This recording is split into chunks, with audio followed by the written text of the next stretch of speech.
Hi, everyone. I'm Morgan Lowe. And I'm Kim Powell. Welcome to a special episode of True Crime Arizona, Lori Vallow's Deadly Delusions. Today, we're going to talk about the documents that Chandler Police released on Friday. 2,500 pages of reports, emails, photographs, and other evidence, and it is a trove of new information. Yeah, it would take hours and hours to go over everything, so we're just going to point out and discuss a few of the items that stood out to each of us. So, Morgan, let's start with you. So, of all of the documents here, the one that really stood out to me is this letter that was written from Charles Vallow to Lori Vallow, and I believe it. There's no date on it, but from what's in here, it leads me to believe it was written in the spring of 2019 after Lori had left the family for a while. And this is a letter from Charles to Lori, and I'm going to read the first couple of paragraphs, and then we'll talk about what this says. It says, Lori, the purpose of this email is, again, to try to establish a family connection with you and our son. Also, clarify the facts as I've seen them, regardless of where you want to go with a divorce. It's been 38 days since you've made any contact with us. This is necessary because when I saw Alex this past Saturday, Alex is Lori's brother, he made me aware that I somehow had taken JJ and tried to put you in jail. So this appears to be sort of a letter that he had written, maybe not necessarily just to send to Lori, but to sort of establish what he believes, what he says were the facts in this case when she had left. Right, to get something in writing. Yeah, maybe for a lawyer, not necessarily for her. And then it says, Lori, on January 30th, I received a call from you stating that we are done and all my stuff was gone from the house. I flew back to Phoenix to find that my truck, along with my wallet and keys, had been taken from the airport. Charles would leave his wallet, keys, and vehicle at the airport when he'd fly out for business.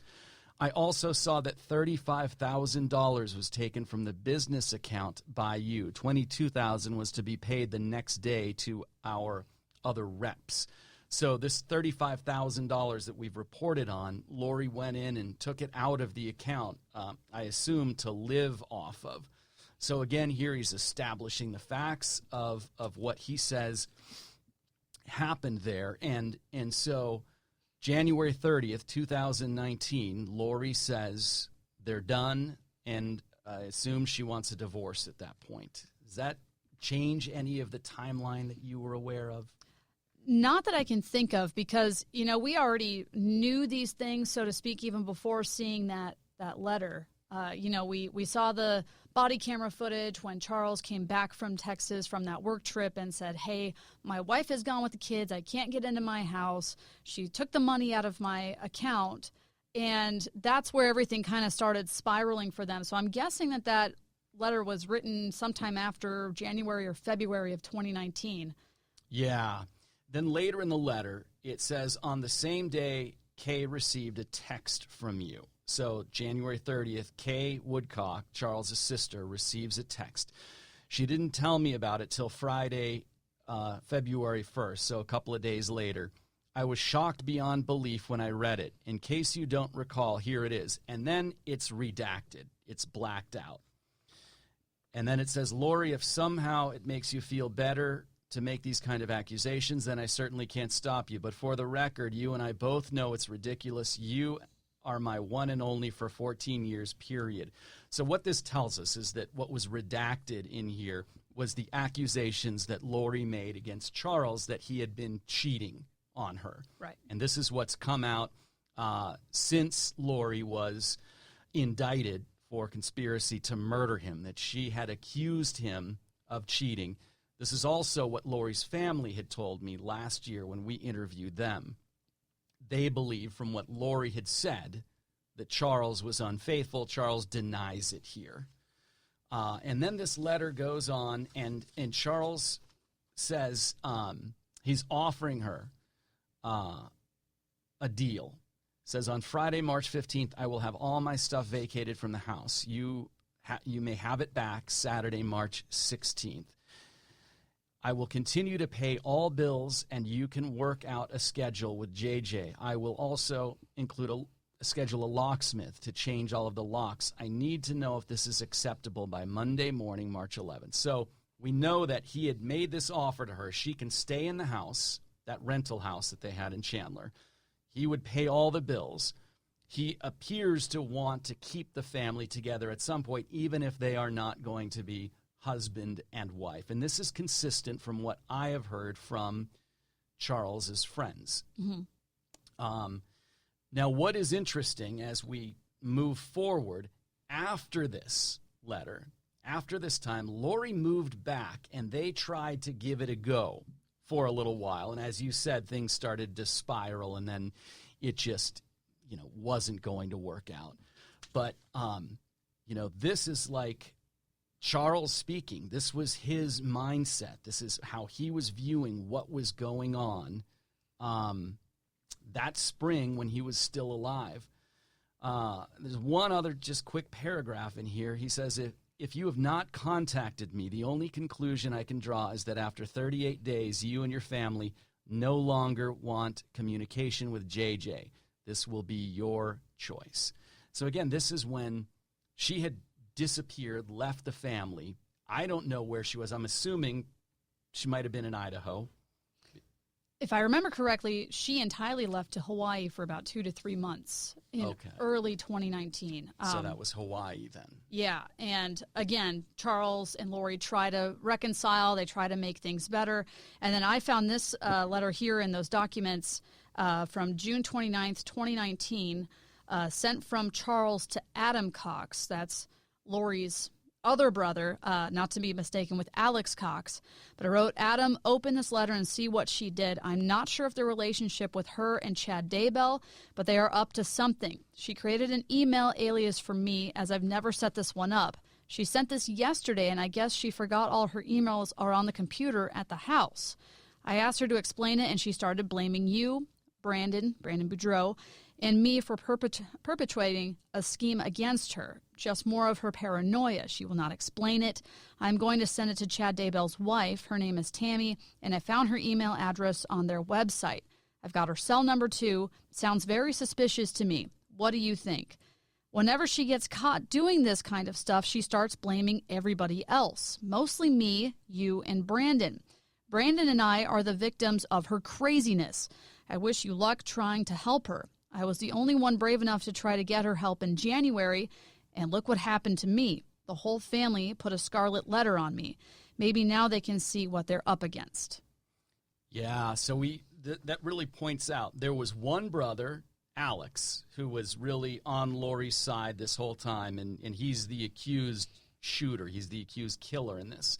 And there's another brother who appears to have taken Charles's side. Charles communicating with him, and this is when Charles had confronted Lori, saying that he believed that she had some sort of relationship with Chad Daybell. This is before both of them were still married at the time. Right. Accuses him of having that relationship and says that he is going to alert Chad Daybell's wife. This is very shortly before Charles is killed. Right. Yeah, this is maybe within a week or two, it looks like, June 29th, 2019. And, it's eerie that he says, I was the only one brave enough to try to get her help, and look what happened to me. And, 2 weeks later, he's dead. Wow. And he had found this letter, and we know what the contents of that letter are because Chandler police released that information in their report, their investigative report, and apparently it was a writing from Lori to Chad, but it was written like it was from Charles, and it was inviting Chad to come visit or something to that effect. Right, and I think that was to maybe make Tammy not suspicious of Chad's Arizona visits, but yeah, it's. One of that emails says, they offer to fly him down early next week before the holiday, and we'll cover your expenses. Wow. So all of it, for her to create an alias for Charles on his own email account, on his own computer in his own house. They were up to something. Wow. And then moving on from there, there is an email from Chandler PD, and I think this is from the section of the police department where they look over emails and do sort of data analysis. And it's one investigator to another investigator, or to the FBI, explaining what they found. Or actually, this was from, I think, the FBI to Chandler PD, or Gilbert or Chandler PD, explaining what they found when they looked over this electronic information. And the person writes, "The most important fact that I observed was a screenshot showing the purchase of 2 wedding bands that were silver with green inlay. The modification date on the photo was August of 2019. This would indicate that the screenshot was taken before then. These bands appear to be the same bands that Lori and Chad are wearing in their wedding photo. August of 2019, 1 month after Charles is killed, and 2 months before Tammy Daybell was murdered." Right. Or allegedly murdered. So Lori buys wedding rings, and then they're the same ones that they're wearing in the photograph of the photographs of their wedding, which was 2 weeks after Tammy died? Right, and in Hawaii. And another Amazon purchase that we just did a report on last year. It wasn't necessarily in these documents that Chandler Police just released, but with those wedding rings purchased early before Tammy died was also beach wedding outfits. You know, it was white shorts and a white shirt for Chad, a white summer dress for Lori, and it was kind of under the same purchase. And all of this was found on the Amazon account that was registered under Charles, which is how police found it, because Kay Woodcock, Charles's sister, was like on it. She's been a big investigator in this, and she was like, "Guys, look at this." Yeah. So 2 months before Tammy dies, 1 month after Charles did, they're planning their wedding. They are planning this. They are handing this to investigators, and they're doing it on Charles's account, much more easily accessible. Yeah, it's bizarre when you look at it, because it's like they're handing this to investigators. Wow. It's and one other thing from there, one additional area is the fact that Lori booked a flight from Phoenix to Idaho the day after Tammy died, and so that's pretty interesting there. One of the things that I saw in here was a part of a police report that wouldn't have been as significant before Chandler Police indicted Lori for Charles's death, but now it is, because this is Alex Cox explaining what happened when he shot Charles Vallow. And this explanation would become a key to the case. Alex said Charles came at him. Alex confirmed he shot a couple of times and said he was pretty sure he fired 2 shots. I asked Alex where he was aiming on Charles' body, and he said the center and motioned toward his chest. I confirmed that Alex was pretty sure he shot Charles twice in the center mass and that Charles fell. I confirmed with Alex that he shot Charles, that after he shot Charles, he went to the kitchen to wash his hands. He went to the room to put the gun down, and then he got his phone and went to the kitchen to call 911. And Alex said that was correct. Alex said 911, walked him through trying to do CPR. So what we know now from what investigators have released was that that's not actually what happened. And one of the keys to cracking this case was that in this situation, Alex says that Charles came at him and he shot him in the chest twice. What we know from forensics is that he shot him once in the chest, and then when Charles was down on the ground, he shot him again. And they were able to sort of come to that conclusion because there was a ricochet in the floor from one of the bullets going through the body, ricocheting and coming back up. So that is the beginning of the case, his story falling apart. And then he says he called 911 right away. We know it wasn't for 43 minutes. Yeah. And then he did not try to do CPR.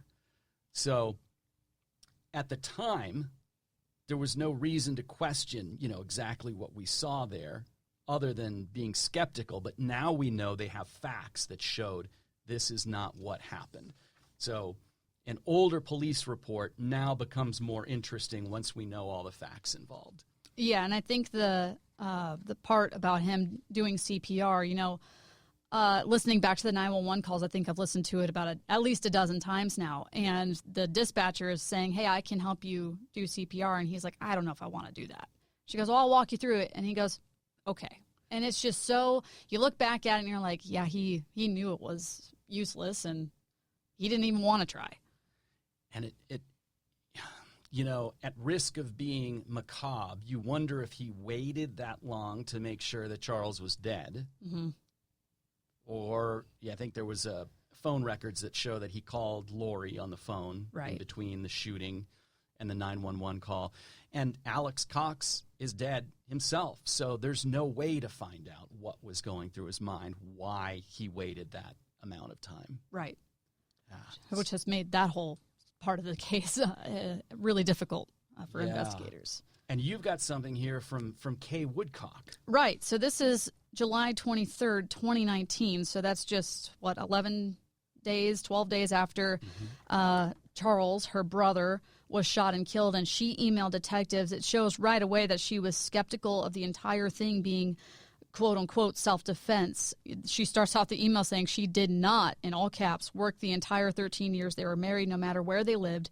She now has no visible means of support. They didn't have much money in the bank, and I have access to the business account, and it's got $50 in it.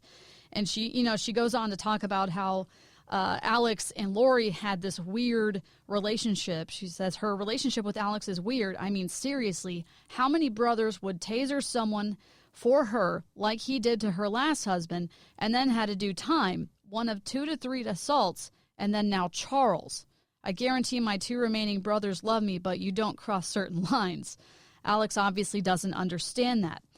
And then to make that even more interesting, she knew right away, it seems, that Lori's next move was going to be to Hawaii. Granted, nobody could ever predict Idaho, but she knew that Charles and Lori loved Hawaii and that was Lori's favorite place. And it says that it's going to be hard for Lori to even go to Hawaii without Charles's money. And of course, we have, we've reported before on the life insurance policy on Charles and Lori being upset that she didn't get that money. Yeah, and at this point, Kay is reaching out to Chandler PD because she is worried that her brother was murdered. Right. Her emails and her communications with investigators change in the next month because she can't get a hold of her nephew. Right, her grandson.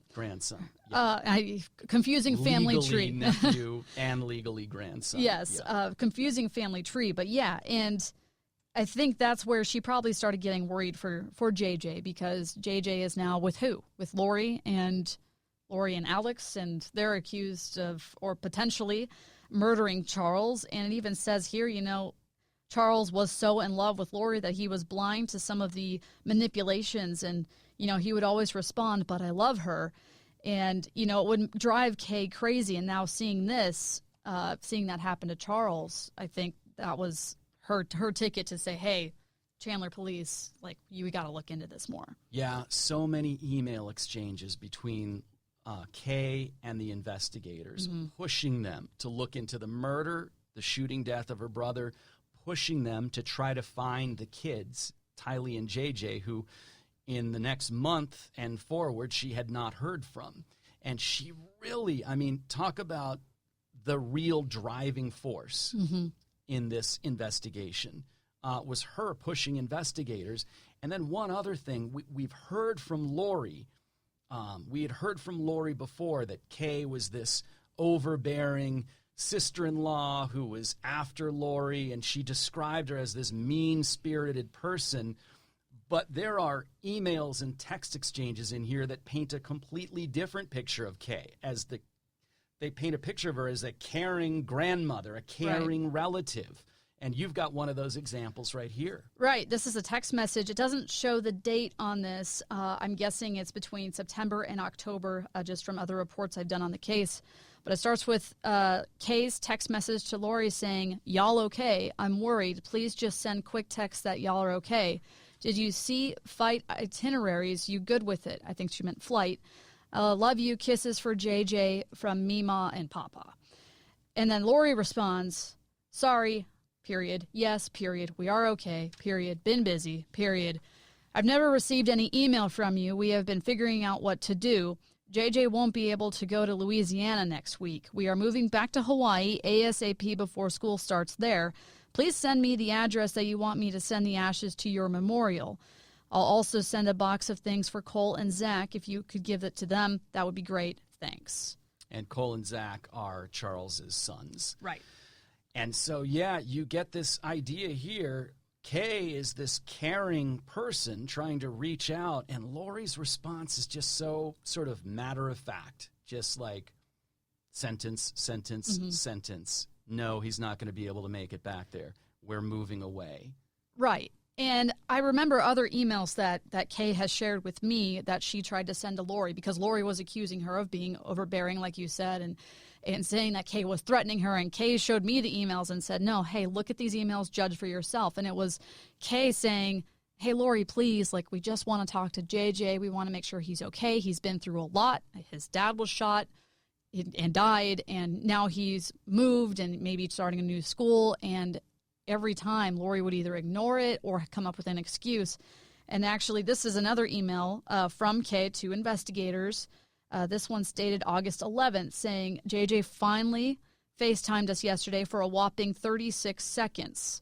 When he calls often, it's not unusual for him to quickly hang up, but then when he will call back and hang up 5 or 10 more times. She even says he's adorable.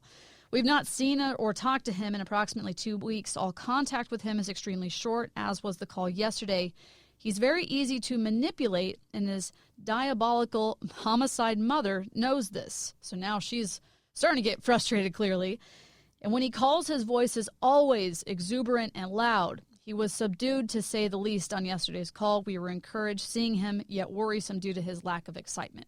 And for anybody, listening that doesn't know fully the background, JJ has autism and, has special needs and takes medication. He had even a service dog at some point. So for his behavior to change like that, I think Kay knew that this is a red flag. Something was going on. And just stepping back and looking at situations when people are trying to control other people, they cut off communication with relatives and with friends. And it really does appear that Lori had cut off the communication between JJ and his family and with Tylee and her family and friends, other family and friends. And we do know that of the 5 people who were there when Charles Vallow was killed, including Charles, Charles died, Alex later died, and JJ and Tylee may have known something, may have seen something. So was this Lori trying to limit the potential that any of those kids said something to a relative about what had happened that day? I mean, that's a question, but you have to assume that might have been a motivation there. One of the other things that I saw that really stood out to me, and this might have been out there before and I just didn't see it, I don't know. But the fact that 3 days after the shooting, Alex Cox booked a trip between Phoenix and Columbia and left the country. So this tells us a couple of things. One, he was able to leave the country, which meant he wasn't a murder suspect at that time. Right. Chandler police didn't say, don't take off, don't go anywhere. So he was free to go, but he left the country for a reason.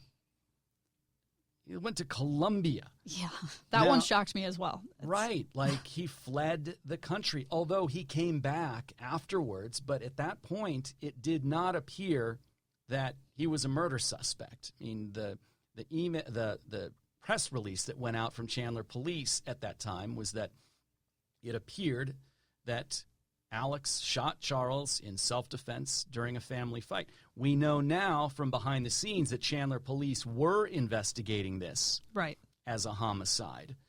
But was that the reason that Alex left the country, to escape? Or, did he go and then come back because he was convinced that he wasn't going to get caught? We won't know. Right. And what was it? Money transfers also had been going to Colombia? Yeah, he had some kind of connection to Colombia. I don't know if his wife was from that area, but in the years past, he had gone there and he had, given money, as you said, to people down there. So he did have some sort of connection down there. Anything else that you saw that sticks out so to much. you? There's 2,500 pages. There really is a lot. And this just goes back to Kay on December 20th, 2019. Kay was losing her patience, to say the least. She couldn't get a hold of J.J. and Tylee. She sent an email back to detectives saying, can I post this on Facebook? I need to go public. I need to find J.J. and Tylee.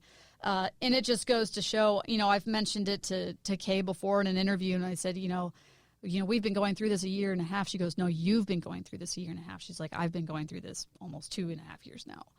And so, this was her life for so long.